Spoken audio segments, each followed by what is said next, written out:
Y para nuestra reunión de resultados, sí, Esperanza me dijo que salía a vacaciones el viernes y ya está por nacer el bebé de Francisco. Entonces, toca para esta fecha. Sí, ese es el día a día en las empresas. El pago de la seguridad social se realiza mes a mes y necesitas un aliado que te haga la vida más fácil. Ese es miplanilla.com, operador de información con el respaldo de Compensar para la liquidación y pago de los aportes de seguridad social y para fiscales. Realmente la plataforma es ágil, fácil y segura. Y lo mejor, cumple con toda la normatividad vigente. Y como las normas cambian, miplanilla.com nos ofrece seminarios personalizados y masivos, encuentros empresariales y grandes foros. Si tenemos dudas, un equipo de especialistas en seguridad social está disponible para apoyarnos. Todo esto como parte del servicio. Son 3 soluciones en una. La planilla integrada de liquidación de aportes que usamos todos los meses. La opción para la liquidación y pago de las cesantías de los empleados a todos los fondos del país. Y la liquidación y pago de las pensiones voluntarias para los trabajadores que deciden hacerlo. Para las empresas, lo mejor es que tenemos todo integrado en una misma plataforma, que nos facilita el cargue de empleados de forma masiva y el pago de múltiples planillas con un solo clic.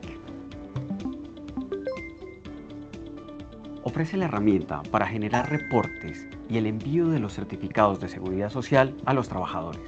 Habilita la creación de usuarios ilimitados y el acceso a todos los NIDs del grupo empresarial.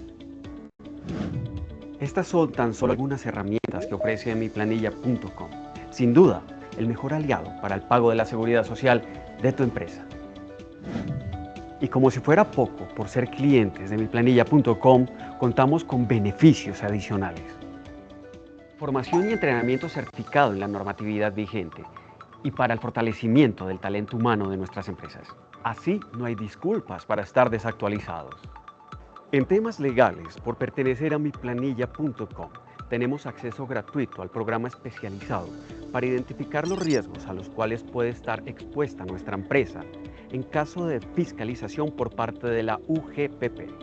Y para tener todo integrado están minomina.com y mis facturas, con el respaldo de Compensar. Minomina.com nos ofrece la plataforma para la generación y transmisión de nómina electrónica ante la DIAN. Y Mis Facturas es la solución para la recepción y emisión de las facturas de mi empresa y la automatización de las cuentas por pagar. Estos servicios con planes y descuentos especiales. Y con todos estos beneficios que hemos visto, es hora de empezar a usar miplanilla.com, el experto que necesitas.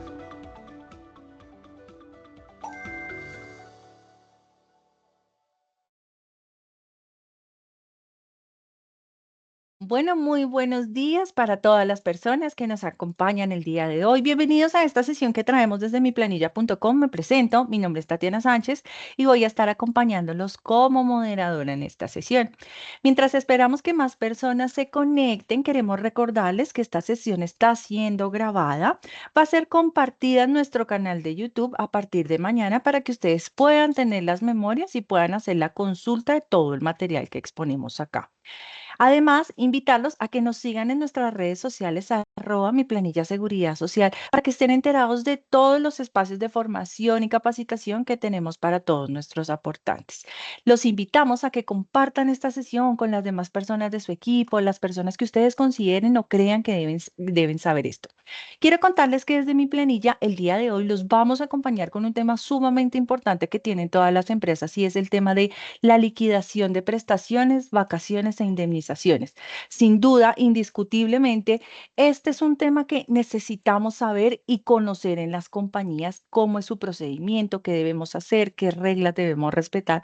Pues bien, para esto contamos con una persona con bastante experiencia, experta en esta temática. El día de hoy nos acompaña la doctora María Lucía Barrera de la firma Barrera Palacio Abogados. María Lucía es abogada, especialista en Derecho Laboral y Seguridad Social. Actualmente es socia de la firma Barrera Palacio Abogados. Con ellos son especialistas en Derecho Laboral y Seguridad Social y tenemos que todas las personas que estén interesadas en seguir procesos con ellos, recuerden que por ser clientes de mi planilla tienen acceso a un 10% de descuento. El día de hoy vamos a tratar este tema, pero de pronto alguna compañía dice, a mí me quedaron dudas, yo quiero saber, quiero tener un proceso en mi compañía. Esta es la oportunidad para que ustedes tomen los datos de ellos y los contacten. Sin más preámbulo, María Lucía, muchas gracias por tu compañía y bienvenida. Bueno, Angélica, muchísimas gracias y muy buenos días para todos. Como bien les dijo Angélica, pues hoy tenemos una sesión bien interesante y bien importante. En tan solo una hora vamos a hablar de lo que son las prestaciones sociales y otros pagos, como correspondientes a las vacaciones, a la indemnización y bueno, algunas otras cosas que desde el punto de vista laboral, pues todos tenemos que saber. Para el efecto, pues quiero compartirles mi pantalla y pues dar inicio en este momento a las prestaciones sociales. Es increíble que nuestro Código Sustantivo del Trabajo, que nació en 1950, ¿sí? Es decir, estamos hablando de 75, 74 años de vigencia del Código Sustantivo, aún tenemos dudas de cómo liquidamos las prestaciones sociales. O sea, eso es algo que no debería ser así, 1 más 1, 2, 2 menos 1, 1 y punto. Pues bien, lamentablemente tenemos algunas dificultades en la interpretación de estas normas y por eso el objetivo mío es poder traer a colación cada una de estas prestaciones y poderles dar claridad frente a lo que tenemos en este momento. Como bien lo decía Angélica, es posible que ustedes vayan a tener algunas dudas y unas inquietudes que no podamos resolver. Entonces, al final les voy a dejar mi correo electrónico y ustedes con toda tranquilidad, sin costo alguno, simplemente me escriben y que yo los pueda apoyar. Muy bien. Antes de hablar de prestaciones sociales, es importantísimo que ustedes puedan atender el artículo 51 y 53 del Código sobre la suspensión del contrato de trabajo. La ley dice que se suspende el contrato de trabajo cuando hay una licencia no remunerada, cuando hay una suspensión del contrato por una sanción disciplinaria. Y cuando hay esa suspensión del contrato de trabajo, pues hay unas situaciones particulares. Y como nos estamos hablando de prestaciones sociales, pues lo que nos dice, y ahí está subrayado, es que estos periodos de suspensión pueden, del verbo poder, es una facultad del empleador, descontarse al liquidar las vacaciones, al liquidar las cesantías y las jubilaciones. Jubilaciones porque estamos hablando de tiempo atrás cuando el empleador las asumía. Hoy en día, pues no las asumimos nosotros, sino el sistema de seguridad social. Entonces, lo primero que ustedes deben tener en cuenta es que cuando se presenta la suspensión por una licencia no remunerada, por una sanción disciplinaria, ¿sí? Pues se suspende ese contrato de trabajo e impacta las vacaciones y la cesantía. Pero fíjese que la norma no habla de prima de servicios para que lo tengan ahí en cuenta.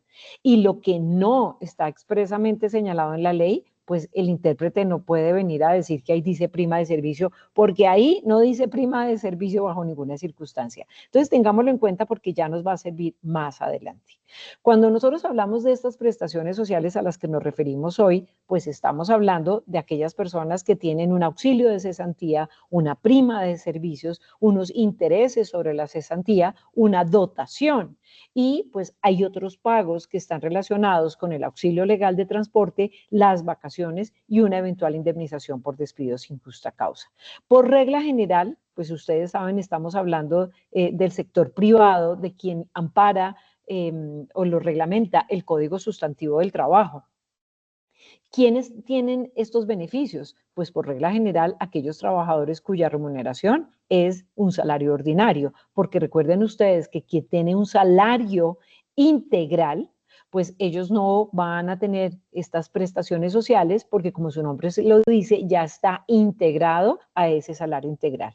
El resto de los mortales, que es la mayoría, pues vamos a tener el auxilio de cesantía, los intereses, la prima, la dotación y auxilio de transporte, sí, un requisito, pues indemnización si me despiden y además las vacaciones. En primer lugar, pues muy fácilmente el auxilio legal de la cesantía, ya todos sabemos que corresponde a un mes de salario por cada año de servicios prestados y proporcionalmente por fracción. Antiguamente teníamos el régimen de retroactividad, que lo acabó la Ley 50 de 1990. Es posible que ya no tengamos personas con régimen de retroactividad, porque estamos hablando del 90 al 2000, al 2010, al 2000, o sea, estamos hablando de trabajadores que puedan llegar a tener más de 34 años, Si los tienen, pues eventualmente van a tener derecho a el régimen de retroactividad si es que ellos decidieron no renunciar a la misma.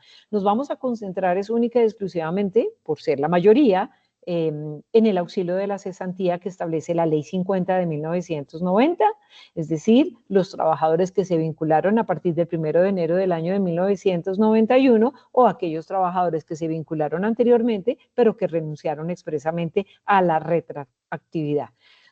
¿Qué fue lo que nos dijo esa Ley 50 de 1990? Hombre, el empleador no va a cargar con esa prestación durante todo el tiempo de vigencia de su contrato de trabajo, sino que lo que va a hacer es que cada 31 de diciembre va a liquidar la cesantía, recordemos, 30 días de salario por cada año de servicio prestado y proporcionalmente por servicio, y lo va a mandar a un fondo de cesantías que haya escogido directamente el trabajador antes del 15 de febrero del año siguiente. ¿Y qué pasa si el trabajador pues no elige un fondo? Pues lo va a tener que escoger definitivamente el empleador, porque pues esto hay que darle marcha. ¿Por qué hay que darle marcha? Porque si el empleador no lo consigna antes del 15 de febrero, tenga su sanción. La sanción más dura que tiene el régimen laboral, que se llama indemnización moratoria, que estará a cargo del empleador y, ojo, corresponde a un día de salario por cada día de mora o retardo en el pago de esa obligación, es decir, en el depósito ante el fondo de pensiones. Por eso ninguna empresa se puede dar el lujo de no pagar las cesantías y de no transferirlas a un fondo, porque pues imagínense, eso es un taxímetro, un salario diario, un salario mensual, o sea, eso no tiene ningún sentido.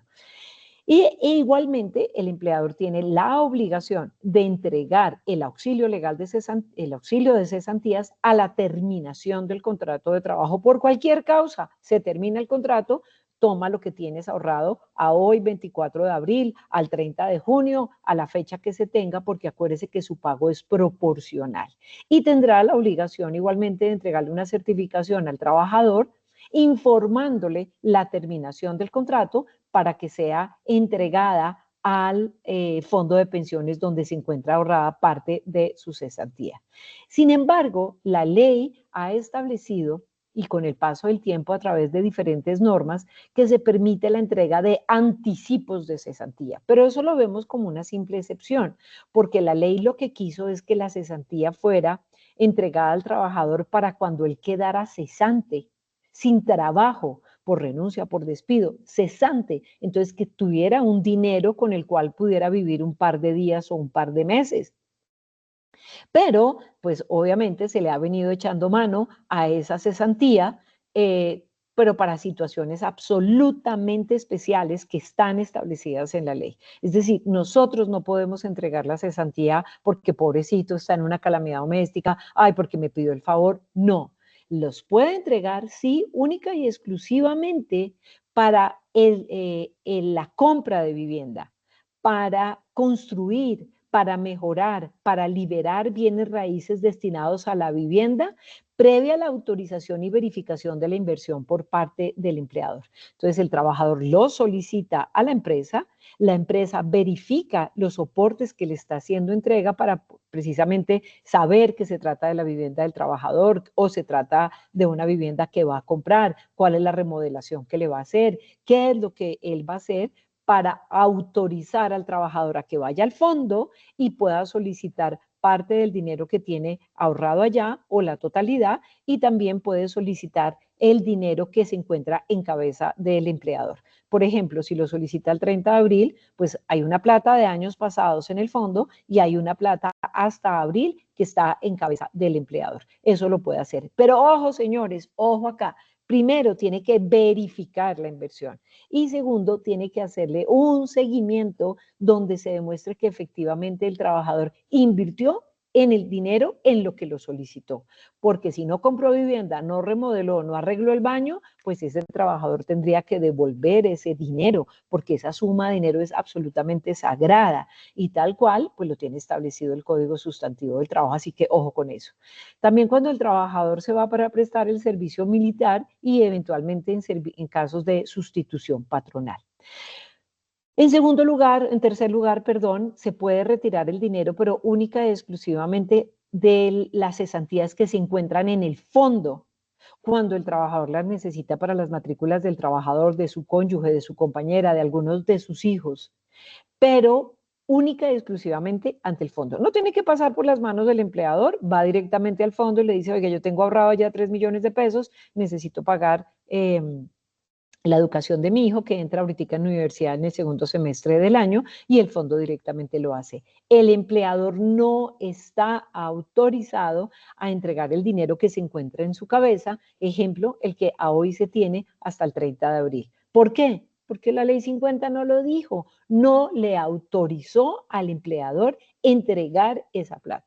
Por supuesto, los trabajadores se ven afectados, especialmente cuando estamos hablando de que no hay plata en el fondo y pues ya estamos en el segundo semestre y necesitamos plata para la matrícula, pero lamentablemente no se puede hacer. ¿Cuál es la consecuencia de que el empleador entregue un anticipo sin estar debidamente autorizado por la ley? Pues se tiene como un regalo, pago de los, un regalo, una bonificación, porque la ley es absolutamente clara en que para hacer entrega de estos anticipos es porque obedece única y exclusivamente a las causales taxativas que se encuentran establecidas en la ley. De carácter parcial también para el ahorro programado o seguro educativo y adquisición de acciones sociales del Estado, lo cual es menos frecuente, pero también se encuentran las normas que dicen que se debe o se puede disponer de la cesantía para tal fin. Muy bien, entonces eso lo tenemos absolutamente claro, son 30 días de salario, pero tenemos que entrar a liquidar. Para el efecto, nosotros tenemos un artículo que claramente habla del salario base de la liquidación, que es el artículo 253 del Código Sustantivo del Trabajo. Aquí están las comillas, pero yo lo resumo de la siguiente manera. En primer lugar, yo empresa, pues lo primero que hago, o yo empleador mejor, lo primero que hago es que corresponderá en primer lugar al último salario devengado por el trabajador. Sin embargo, si hubo variación en los 3 últimos meses, o sea, si varió en abril, en marzo, en febrero, siguiendo con mi ejemplo, hubo variación. ¿Por qué puede haber variación? Porque hubo horas extras, recargos nocturnos, recargo por trabajo dominical y festivo, porque hubo comisiones. Entonces, yo debo promediar lo correspondiente a los meses del año en el cual estoy liquidando su cesantía. Entonces, si me están pidiendo la cesantía, perdón, si el trabajador se está retirando el 30 de abril, pues entonces yo tomo abril, marzo, febrero, enero y hago el promedio correspondiente.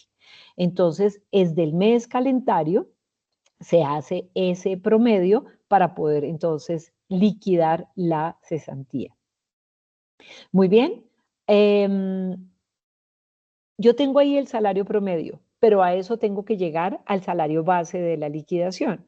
Y resulta que la ley me establece, no la ley 50 de 1990, sino el artículo 7º de la ley primera de 1963, y me dice que si el salario es igual o inferior a 2 salarios mínimos legales mensuales vigentes, pues será requisito insertar, incluir el auxilio legal de transporte. Entonces, en primer lugar, verifico el salario promedio, ¿sí?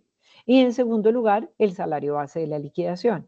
Pero ahora bien, si el trabajador no tiene variables, pues simplemente tomo el salario que esté devengando al momento en que yo vaya a realizar la respectiva liquidación. Si es igual o inferior a 2 salarios mínimos legales mensuales vigentes, pues debo incluir el auxilio legal de transporte. En nuestro concepto, en el concepto de Barrera Palacio Abogados, que es una firma especialista en derecho laboral, porque eso no está escrito como que en ningún lado, ¿sí? Nosotros no vemos la razón por la cual se deba promediar el auxilio legal de transporte. Simplemente el artículo 7º de la ley primera del 63 dice, tengas en cuenta el auxilio legal de transporte para liquidar la cesantía y la prima de servicio. Si ustedes lo promedian, pues será necesario averiguar qué es lo que motiva, cuál es la fundamentación, la razón para promediar ese auxilio legal de transporte. Pero bueno, eso realmente es un tema menor. Ya tengo el salario base de liquidación y ahora tengo que saber cuáles son los días a liquidar. Pues fácil, si el trabajador se da el 30 de abril, pues ya sabré que son 120 días de salario que yo debo entrar a liquidar. Sin embargo, debo revisar lo que hablamos inicialmente, ¿El trabajador tiene días de suspensión? Claro, lo suspendimos 8 días por una sanción disciplinaria. Entonces, el empleador está autorizado a descontar de esos 120 días de mi ejemplo, 8 días de una suspensión disciplinaria que él tuvo o de 30 días de una licencia no remunerada que él tuvo, lo que corresponda. Entonces, lo que yo debo considerar al momento de liquidar una cesantía es que nosotros liquidamos 360 días por cada año de servicio prestado. Eso lo hacemos sí, solo sí, en los casos en que los trabajadores devengan sueldo, porque cuando los trabajadores devengan el jornal, es decir, le pagan los días efectivamente trabajados, pues debemos liquidar sobre 365 días. Cada vez menos son los jornaleros y ahora prácticamente todo lo llevamos a sueldo, que sueldo corresponde a 30 días de salario. ¿Sí? Eso es importante tenerlo en cuenta. Entonces, laboralmente, para liquidar la cesantía en trabajadores que tienen sueldo, se toman 360 días. ¿Sí? Y se puede, es una facultad de descontar los días de suspensión y de esa manera ya tenemos los requisitos necesarios, o no los requisitos, los factores necesarios para entrar a liquidar el auxilio de cesantía, que son los días a liquidar por el salario base que acabamos de mencionar, dividido entonces 360 días. Muy bien. Tenemos la cesantía y debemos liquidar los intereses sobre la cesantía. ¿Y eso a quién se le ocurrió intereses sobre la cesantía? Pues bien, como la cesantía se encontraba en cabeza del empleador y él tenía el régimen de retroactividad, y él tenía la obligación de ahorrarla mes a mes, año a año, y entregársela al trabajador cuando se verificara la terminación del contrato, y ahí es donde estaba la quiebra de muchas empresas, pues un decreto dijo, oiga, reconozca el interés sobre la cesantía porque usted se está beneficiando de esa plata, usted la está guardando y usted la tiene. Hoy en día se mantienen los intereses sobre la cesantía, pero por fortuna única y exclusivamente sobre el último año, porque estos intereses de la cesantía se liquidan sobre las cesantías acumuladas al 31 de diciembre. ¿Sí? Entonces, yo liquido la cesantía del año pasado y son las acumuladas y entro a liquidar los intereses sobre esa suma de dinero que quedó en cabeza del empleador durante todo un año.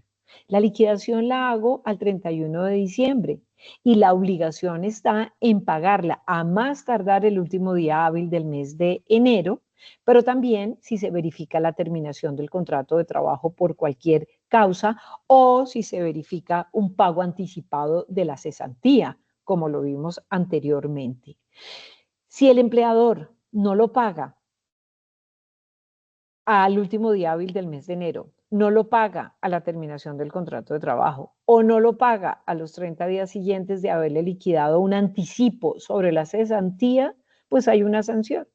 Y esa sanción por no pago corresponde al pago doble, sencillo. Entonces uno compra una camándula y dice que no me paguen el 30 de enero, que no me paguen, que ojalá me paguen el 15 de febrero los intereses sobre la cesantía porque viene como consecuencia el pago doble. Y los intereses se liquidan pues de una manera proporcional y por eso la fórmula es absolutamente sencilla, que los intereses corresponden al valor de la cesantía que liquidamos por el número de días que vamos a liquidar multiplicado por el 12%.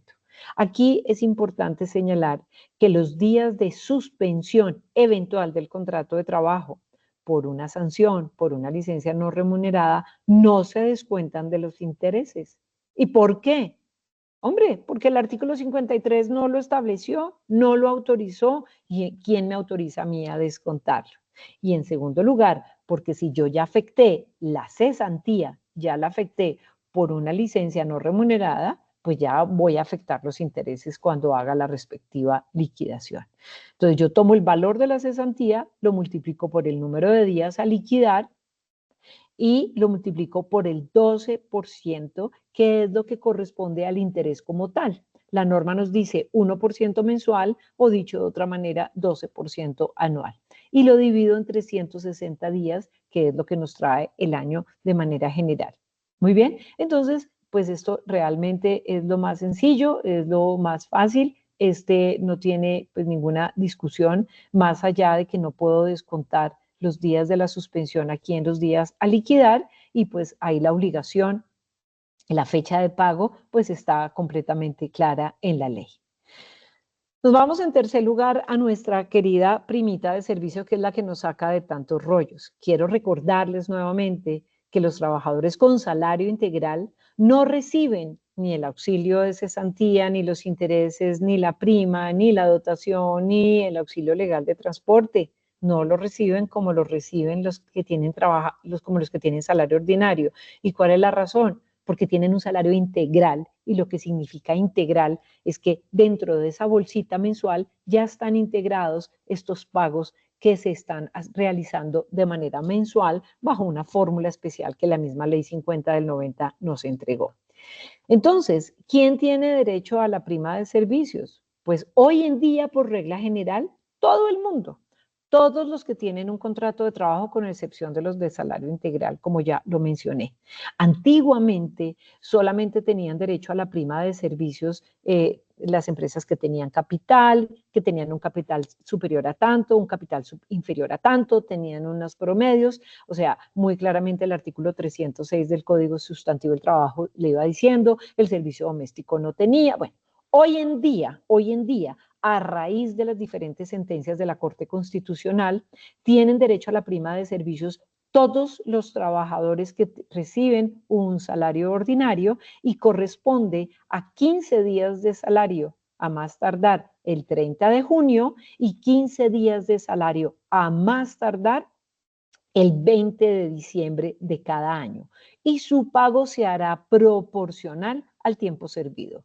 No importa que haya trabajado 5 días en el semestre, 10, 3 meses o todo el semestre, el pago es proporcional, y siempre habrá lugar al pago independientemente de la causa del despido, porque la ley nos decía que si el trabajador había sido despedido por justa causa, perdía la prima. Hoy no. Y ahí están las sentencias de la Corte Constitucional del año 2003, donde nos dicen que el pago es proporcional y que se paga independientemente de la causa del despido.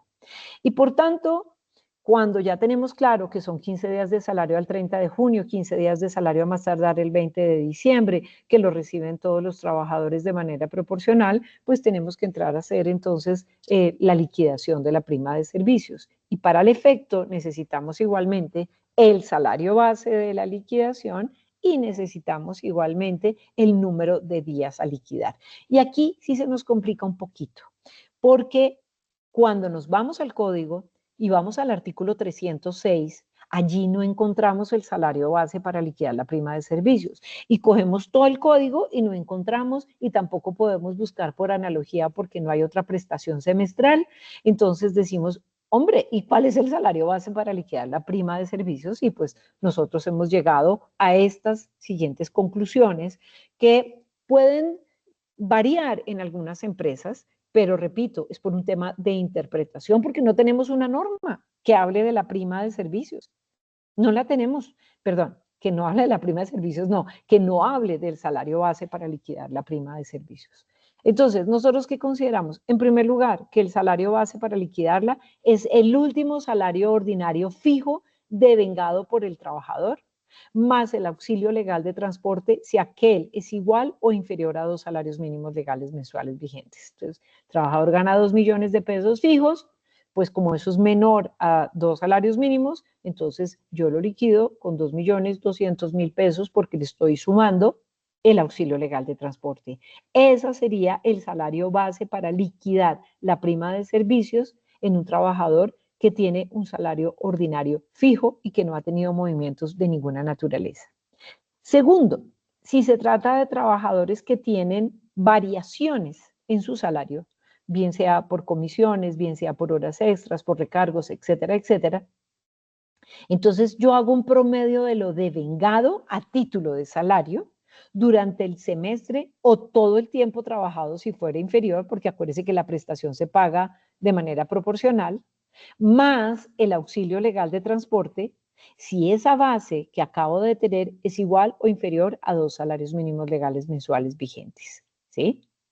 Se debe promediar todo lo devengado a título de salario si hubo disminución de salario y si hubo suspensión del contrato de trabajo.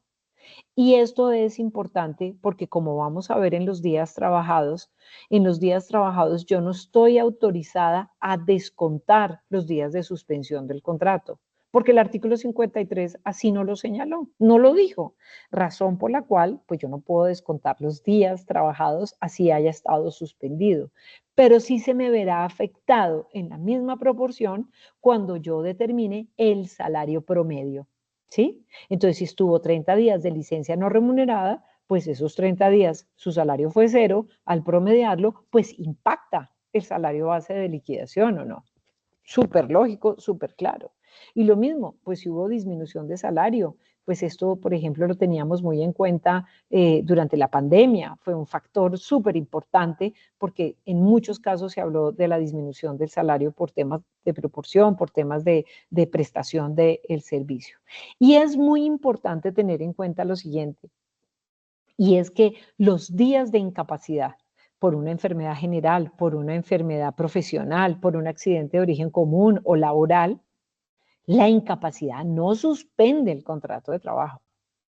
¿Qué es lo que pasa durante la incapacidad? Pues que la EPS o la ARL es la que está pagando ese subsidio en dinero por esos días de incapacidad, regla general, ¿sí? Entonces, y yo no estoy trabajando, pero no hay suspensión del contrato de trabajo porque hay una causa completamente diferente. Entonces, un trabajador con incapacidad, pues va a tener derecho a su prima de servicio sin que le descuenten absolutamente nada. Va a tener derecho a su auxilio de cesantía sin que le descuenten absolutamente nada y va a seguir entonces la regla general.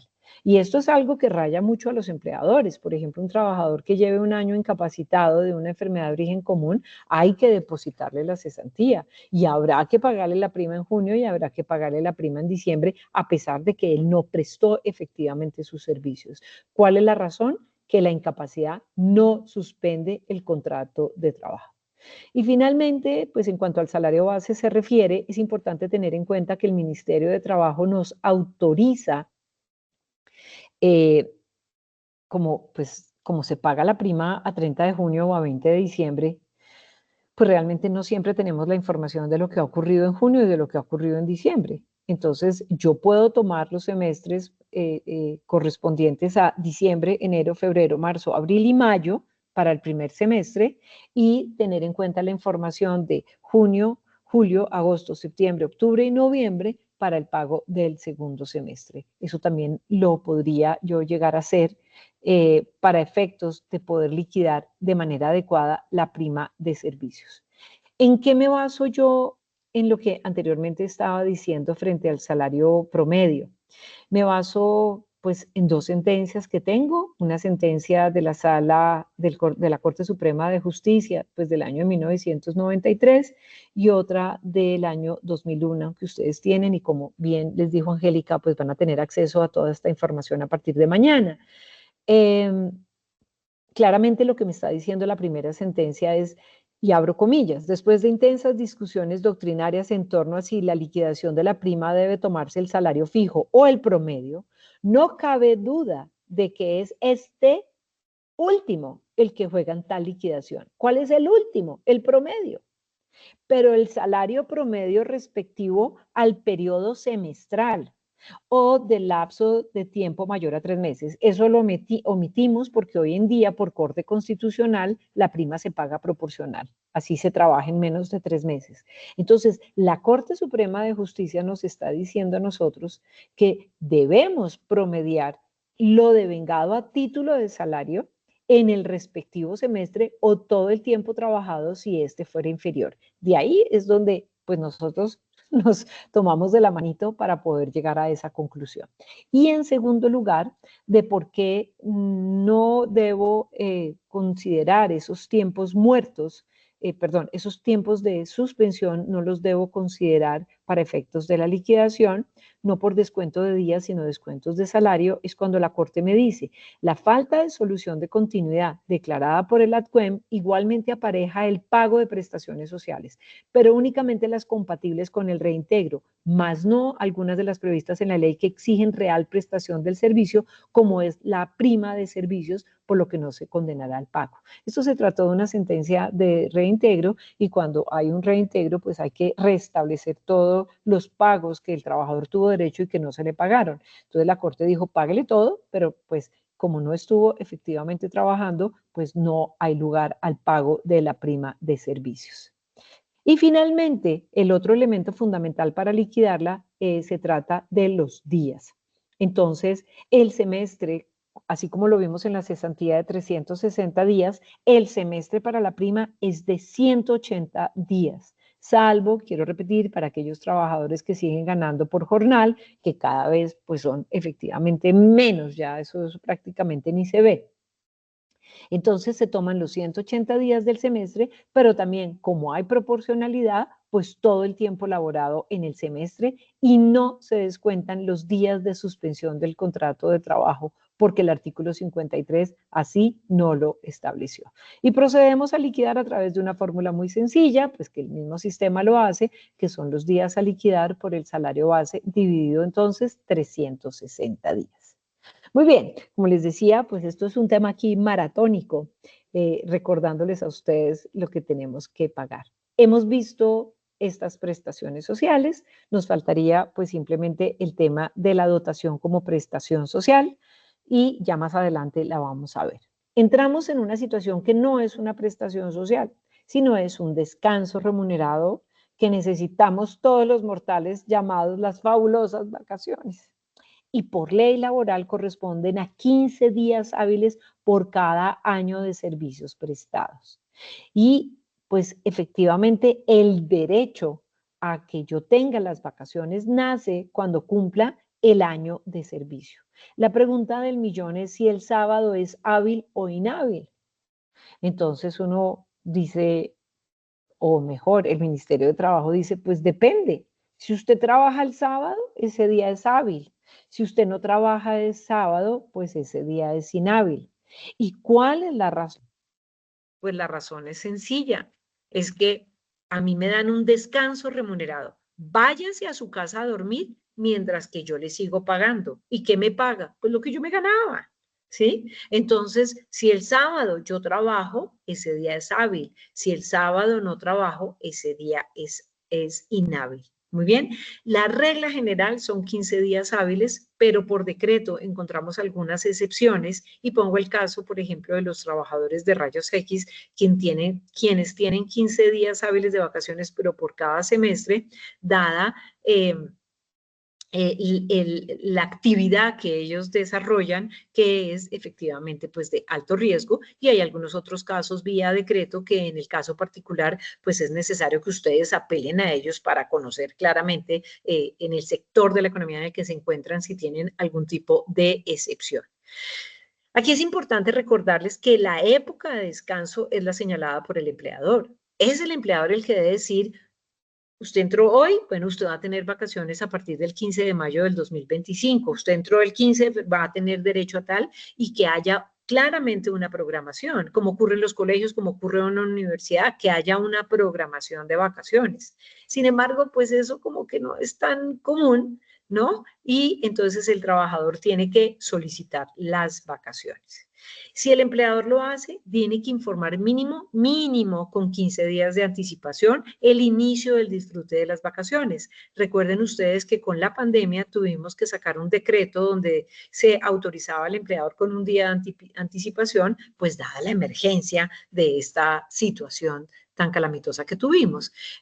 Hoy en día ya no tenemos la anticipación de un día, toda vez que ese decreto pues ya quedó derogado por haberse acabado el famoso COVID, la emergencia sanitaria, y se mantiene en este momento lo que dice la norma. 15 días hábiles anteriores se le notifica al trabajador la fecha de inicio del disfrute.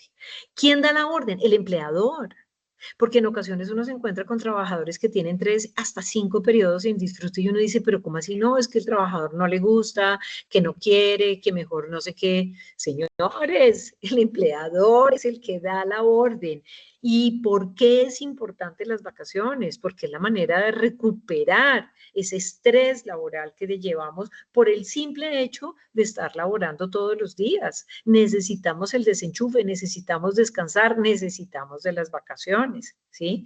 Muy bien. Ahora, el trabajador puede solicitarlas y puede solicitarlas incluso por un periodo inferior. Puede solicitar 6 días por el año y las 9 se acumulan, pero se acumulan por un año o por 2 años, salvo para algunos trabajadores como los extranjeros, los técnicos, los de dirección, manejo y confianza. Pero lo cierto es que se puede que por el primer año sean 6 días, por el segundo año sean 6 días, pero después a partir del tercero, dice la ley, pues sí es necesario disfrutar de esos 15 días hábiles de vacaciones.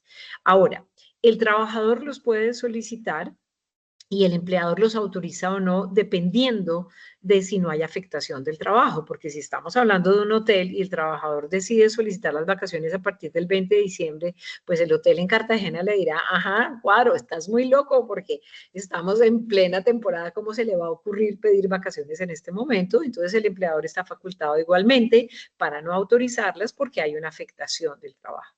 Ahora, esto es importante. Si el trabajador está en vacaciones y se presenta una situación calamitosa, una fuerza mayor, un caso fortuito, el empleador puede interrumpir las vacaciones. Tiene que tener mucho cuidado porque no es por un capricho del empleador, sino porque algo grave, ¿sí? Entonces el gerente financiero está de vacaciones y resulta que la DIAN nos embargó. Entonces, a ver, señor, necesito al financiero acá porque esto está hecho un caos. Entonces, interrumpo las vacaciones y ¿qué pasa con esas vacaciones que guardé? Pues bueno, más adelante las vamos a solicitar, las vamos a organizar y las vamos entonces a reconocer. Recuerden que debemos llevar un libro de vacaciones, antiguamente se llevaba en unas hojas amarillas, en lápiz mirado número 2, pero hoy en día pues el sistema lleva este registro de vacaciones. Siempre me preguntan si las vacaciones colectivas son permitidas. ¿Y por qué? Porque en el Código Sustantivo pues no está las vacaciones colectivas como si lo está, como si lo establece y lo autoriza el Ministerio de Trabajo. Están permitidos, sí, pero necesito tener en cuenta 2 situaciones fundamentales, ¿sí? Que si se verifica la terminación del contrato de trabajo de manera posterior, no hay lugar al descuento de las vacaciones entregadas en exceso, ¿sí? Por ejemplo, un trabajador ingresó el 1 de noviembre, por decir algo, y el 15 de diciembre le dicen, te vas porque tenemos vacaciones colectivas. Ah, ok, perfecto. ¿Él tenía derecho? No, no tenía derecho a las mismas. Se reintegra el 10 de enero y el 11 presenta la renuncia. O sea, gol, super gol. Tiene que devolver las vacaciones que le han pagado. No puede devolver las vacaciones bajo ninguna circunstancia porque esa es una de las reglas. Si son colectivas y el empleador tendría que asumir esa consecuencia, ¿sí? Y esas vacaciones colectivas son por la totalidad. Es decir, no puedo decir, hay vacaciones colectivas en Semana Santa, 3 días. No. Hay vacaciones en diciembre de 6 días. No, tiene que ser todas. Si el empleador lo que quiere es que disfrutemos los 3 días de vacaciones en Semana Santa, tendría que pedirle a cada trabajador que le solicite un anticipo pues, de esas vacaciones. ¿Muy bien? Muy bien. Y la compensación en dinero, pues por fortuna la ley 1429 del 2000, uy, se me olvidó, del 2010, admite la compensación en dinero. Eso es un tema absolutamente excepcional, ¿sí? Pero se da en 2 situaciones. 1, terminación del contrato de trabajo sin que el trabajador haya disfrutado de todas sus vacaciones, pues hay una compensación en dinero. Y 2, cuando el trabajador así lo solicita, pero opera la siguiente regla, que el trabajador puede solicitar hasta la mitad de las vacaciones y 2, tiene la obligación de disfrutar el resto del periodo en tiempo.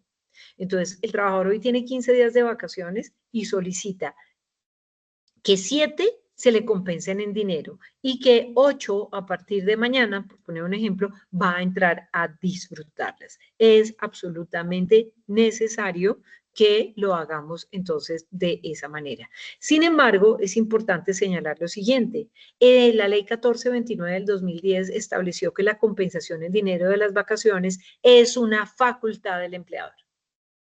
Si el empleador no quiere, pues dice, en esta empresa no está autorizado la compensación en dinero de vacaciones porque necesito que todo el mundo salga y disfrute de las mismas. Perfecto. Eso es una facultad del empleador. O el empleador puede decir, sí, efectivamente lo hago, pero cada caso en particular lo voy a estudiar y pues él tendrá entonces su criterio para hacerlo. ¿Cuál es el salario base para disfrutar para las vacaciones? Recordemos dos situaciones de las vacaciones. Uno, el disfrute. Y dos, la compensación en dinero.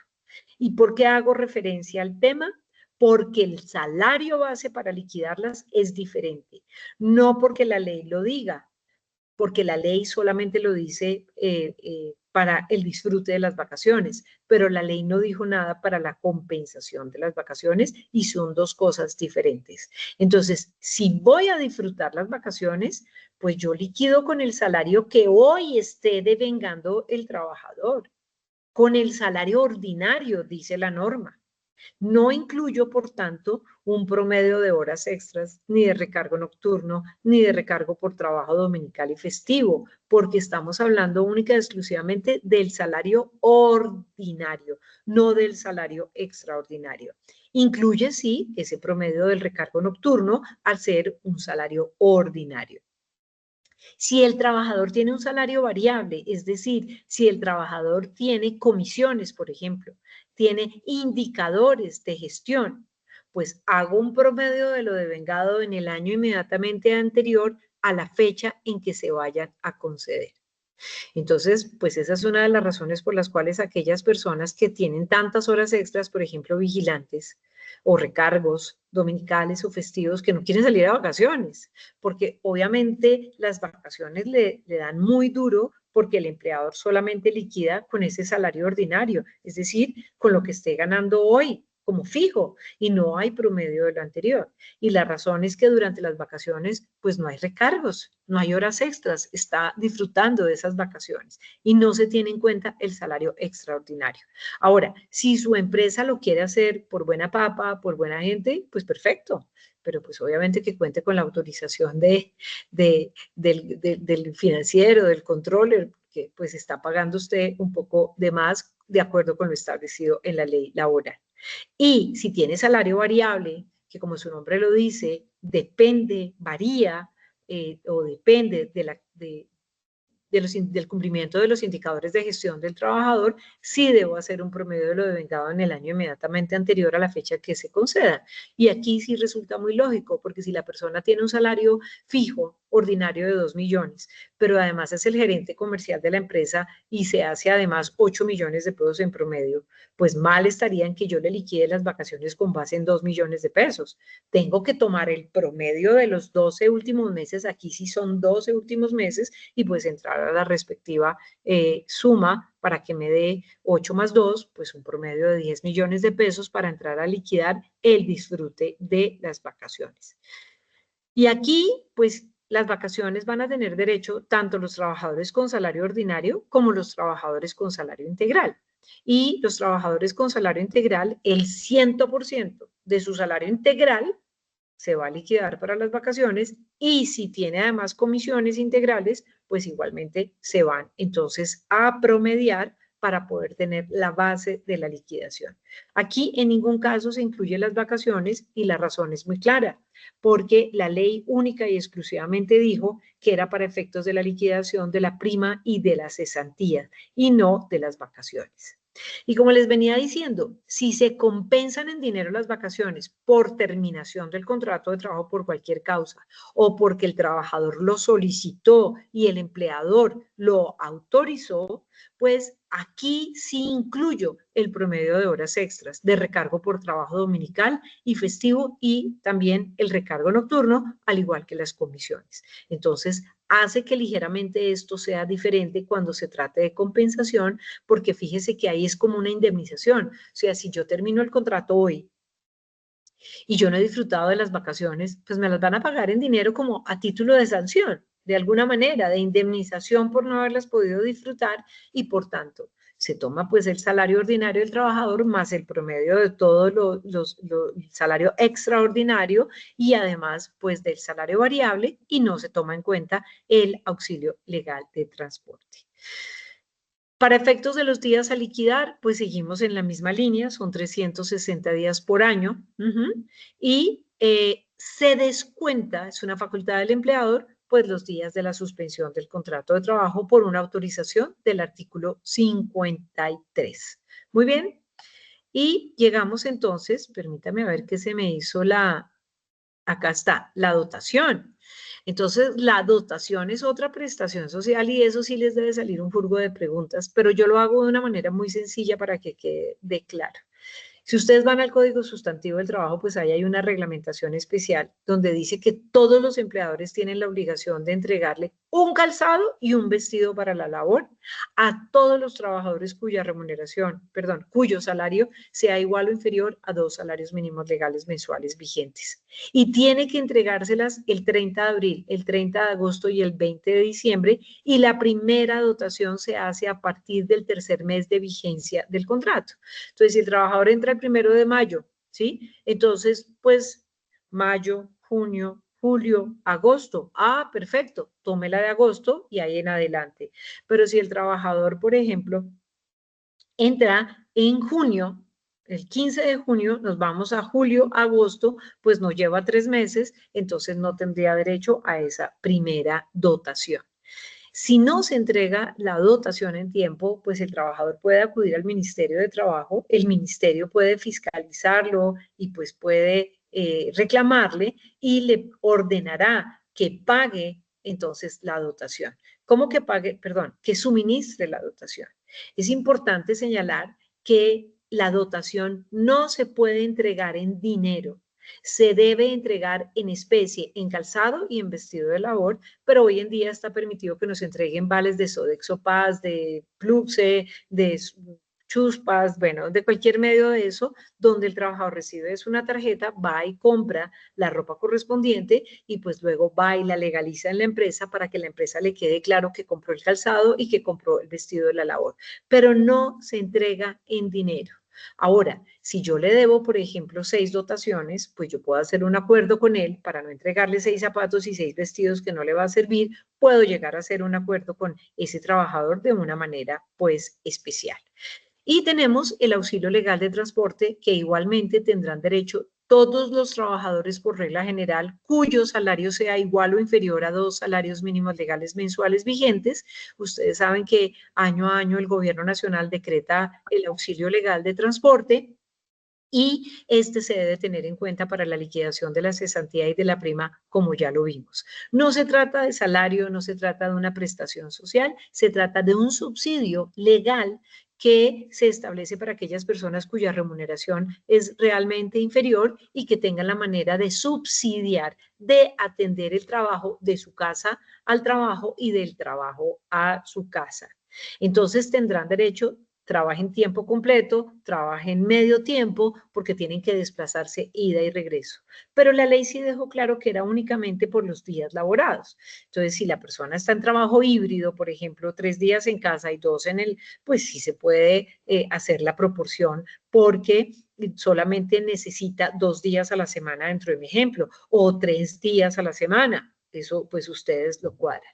Y se exceptúa el pago del auxilio legal de transporte si solo si se reside en el sitio de trabajo. ¿Sí? Por ejemplo, un cuidador, un mayordomo, una enfermera que resida en el sitio de trabajo o cuando la empresa le suministra directamente el transporte, como ocurre comúnmente en las empresas de flores, que al quedar tan retirado de las vías principales, entonces llega el transporte, recoge a las personas en la plaza y luego las lleva al trabajo. Y del trabajo luego las lleva a la plaza para que pues ellos ya por sus propios medios, pues son distancias muy cortas a pie, puedan irse hasta sus casas y así no hay lugar a la liquidación del auxilio legal de transporte. Muy bien, finalmente en esta carrera maratónica pues tenemos la obligación de hablar de la indemnización por despido sin justa causa, ¿sí? Entonces, la indemnización por despido sin justa causa deriva una obligación del empleador de pagar por el hecho de haber despedido, ¿sí? Y la ley 789 de 2002, pues trajo nuevamente, disminuyó el pago de esas indemnizaciones que hoy se pretende, pues, aumentar nuevamente. Hay tres situaciones fundamentales, una de ellas que ya está prácticamente abolida, es que hay un régimen para los trabajadores que el 1 de enero de 1991 tengan más de 10 años de servicio, es decir, ya son personas que tendrían como 44 años, bueno, eventualmente, pero pues ahí los dejo porque seguramente ya están pensionados. Pero sí es importante seguir revisando trabajadores que al 27 de diciembre del 2002 tienen más de 10 años al servicio del empleador, porque ellos conservan el régimen anterior que corresponde a 45 días de salario por el primer año, más 40 días de salario por cada año subsiguiente después del primero y proporcionalmente por fracción. Eso es una super minoría, porque al 2002, al 2012, al 2022, o sea, son personas que tienen 34 años más o menos, que es la inmensa minoría, pero es necesario entrar a revisar. Y en segundo lugar, y en tercer lugar, perdón, aquellos trabajadores que a esa fecha lleven menos de 10 años, que es la gran mayoría, pues le va a corresponder la indemnización que hoy manejamos, dependiendo del salario del trabajador, si gana menos o si gana más de 10 mínimos. Si gana menos, tendrá derecho a 30 días de salario por el primer año de servicio, más 20 días de salario por cada año subsiguiente después del primero y proporcionalmente por fracción. Y si gana más de 10, pues ¿quién lo manda a ganar tanto? 20 días de salario por el primer año, más 15 días de salario por cada año subsiguiente después del primero y proporcionalmente por fracción. Esto lo encuentran ustedes claramente en el Código Sustantivo del Trabajo y pues realmente es una fórmula matemática realmente fácil de poder entender, habiendo hecho pues los análisis correspondientes que acabamos de hacer frente a la antigüedad del trabajador y el salario que devenga. Esto es aplicable a los trabajadores que tienen un contrato de trabajo a término indefinido.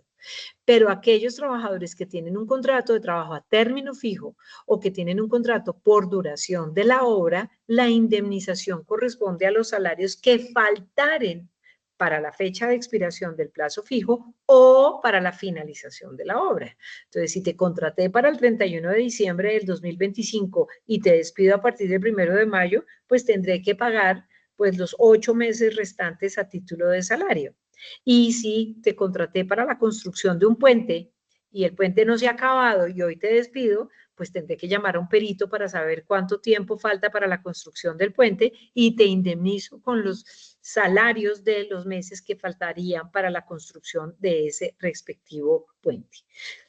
Si ustedes van al código, pues realmente no van a encontrar, artículo 64, no van a encontrar un salario base para liquidar la indemnización. Una falla. Qué lástima que no lo tengamos. Entonces, pues por analogía, nosotros en Barrera Palacio nos vamos al artículo 253, que es el que regula el salario base de liquidación del auxilio de cesantía. Hay otros que lo hacen al salario base de liquidación de las vacaciones, pero a nosotros pues realmente nos sentimos más cómodos con esto. Entonces, cuando voy a liquidar la indemnización, pues lo que hago es que tomo el último salario devengado por el trabajador, pero si hubo variación en los 3 últimos meses o se trata de salarios variables, pues hago un promedio de lo devengado en los últimos 12 meses o en todo el tiempo trabajado si este fuera inferior y no incluyo el auxilio de transporte. Muy bien, señores, pues como ustedes ven, se trata de un tema a toda velocidad y en hora haber explicado muy rápida y muy brevemente lo que es el régimen de prestaciones sociales y otros pagos. Como les decía, ay, aquí quedó mal escrito, perdón, no es ML, sino es M Barrera, ay, quedó mal, es M Barrera @Barrera Palacio, no ML, sino mbarrera@barrerapalacio.com. Si tienen dudas o inquietudes, pues tranquilamente me las pueden escribir sin honorarios y sin ningún problema. Me tardo pues un par de días en responder, pero definitivamente yo respondo. Entonces, no sé, Angélica, si tengamos algunos minutos para atender algunas preguntas que tengas en el chat y pues con muchísimo gusto las puedo responder. María María Lucía, Lucía. claro que sí. Tenemos muchas preguntas. Si nos permites, vamos a tomar unos minutos para poder contestar. Nos pasamos un poquito de la hora, pero le agradecemos a las personas que puedan estar, las que no, ya saben, esto queda grabado, entonces con toda tranquilidad. Quiero contarte, María Lucía, que tenemos muchas dudas. Yo he tratado de sintetizar la mayor parte de acuerdo a la presentación que hiciste, porque hay muchos casos que son específicos. No sé, te voy a poner un ejemplo. Si gana 2 millones y trabaja de lunes a sábado, y esos casos tan específicos, digamos que no nos da el tiempo para resolverlo, pero he tratado de poder englobar un poco de las preguntas que nos hicieron. Mira, una de ellas, María Lucía, vamos a ir en el orden que fuiste un poco y es el tema de las vacaciones. Las vacaciones que son compensadas entran en la liquidación de prima de servicios. ¿Qué sugerencia nos puedes dar tú respecto a esto? Ok, no, definitivamente no pueden entrar en la liquidación de la prima de servicios porque allí solamente ingresan los factores salariales. Y las vacaciones no son un salario, no son una prestación social, son un descanso entonces remunerado. Perfecto. María Lucía, en temas nuevamente de vacaciones, hay una persona que está en incapacidad y supera los 180 días. ¿Ahí sigue acumulando vacaciones o cómo funciona eso? Definitivamente sigue acumulando vacaciones porque no las ha podido disfrutar. De hecho, vamos a suponer que la persona estaba en vacaciones y al tercer día se enfermó, se incapacitó y ya lleva 180 días. Recuerden ustedes que la incapacidad interrumpe las vacaciones, pero el derecho se va a mantener para siempre. Entonces pasaron 180 días, pasaron 360 días, estas se van acumulando. ¿Y cuándo las va a disfrutar? Cuando el trabajador se reintegre, pues es una gran oportunidad porque seguramente estará con algunas restricciones y recomendaciones. Entonces uno le dice tome sus 15 o tome sus 30 días de vacaciones, o si el trabajador decide renunciar o si fallece, pues se liquida y se le compensan en dinero las vacaciones. Muy, muy buen aporte lo que nos dices porque esa claridad es importante para que las empresas lo tengan en cuenta. Voy a hacer una pregunta que tengo que confesarte, María Lucía, que yo también la he tenido mucho tiempo y voy a aprovechar.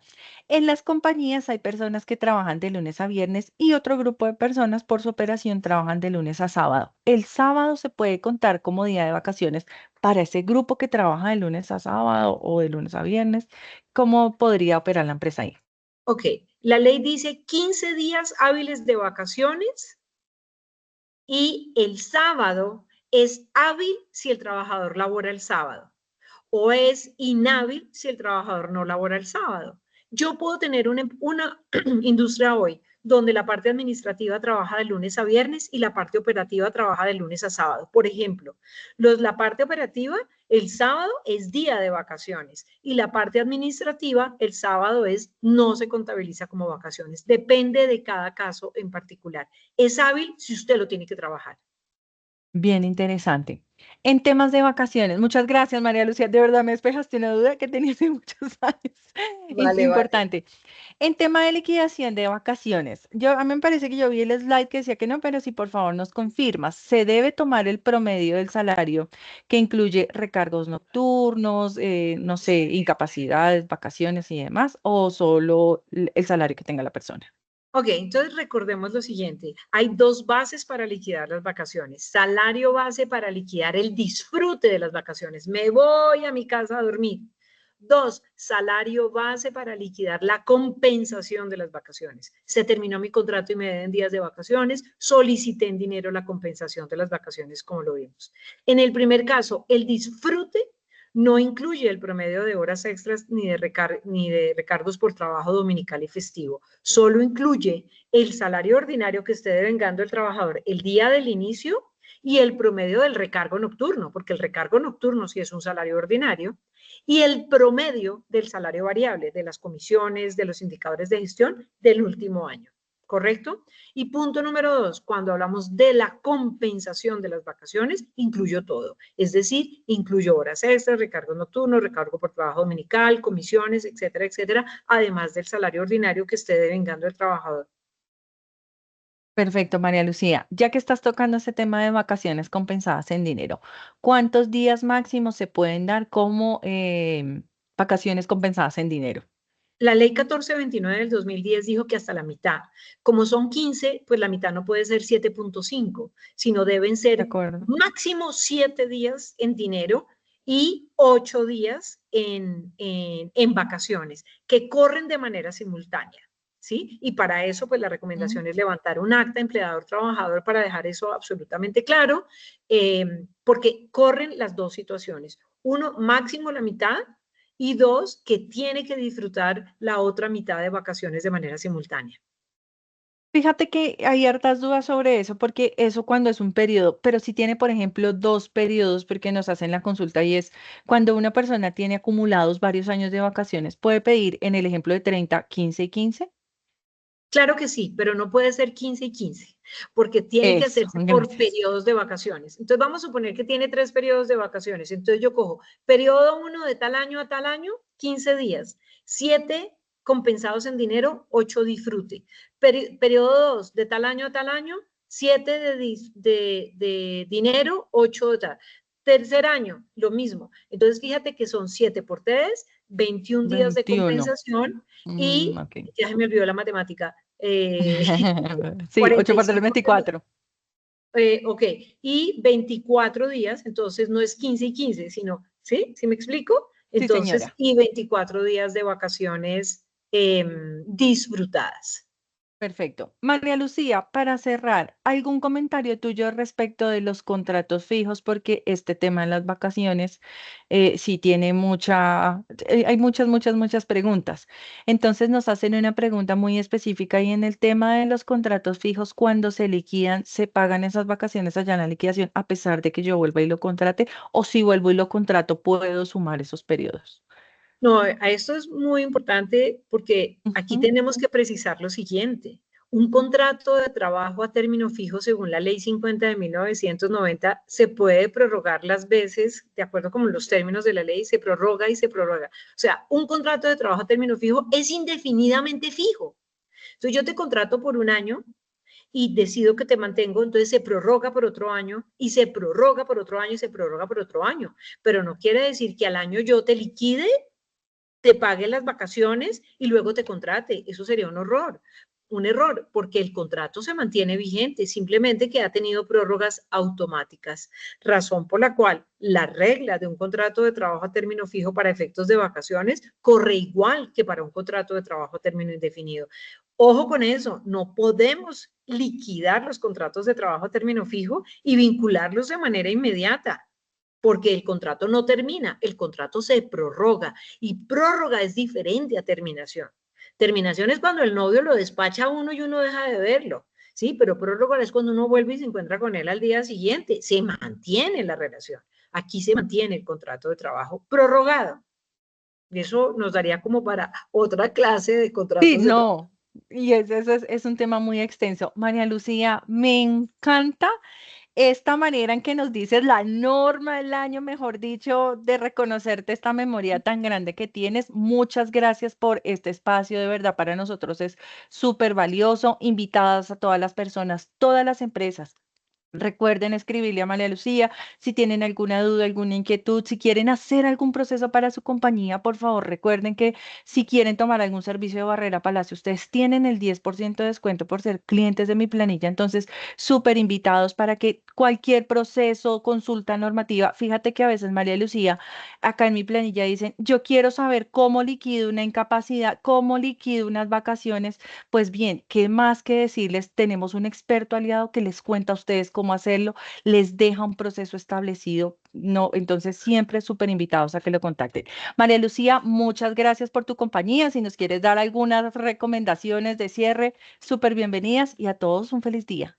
Bueno, pues muchísimas gracias y pues en Barrera Palacio estamos listos para poder a acompañar a las empresas a que cumplan la ley, pero que adopten mejores prácticas en materia legal laboral. Somos expertos en materia de derecho laboral y seguridad social. Les dejé mi correo mbarrera@barrerapalacio.com para que me escriban sin ningún compromiso.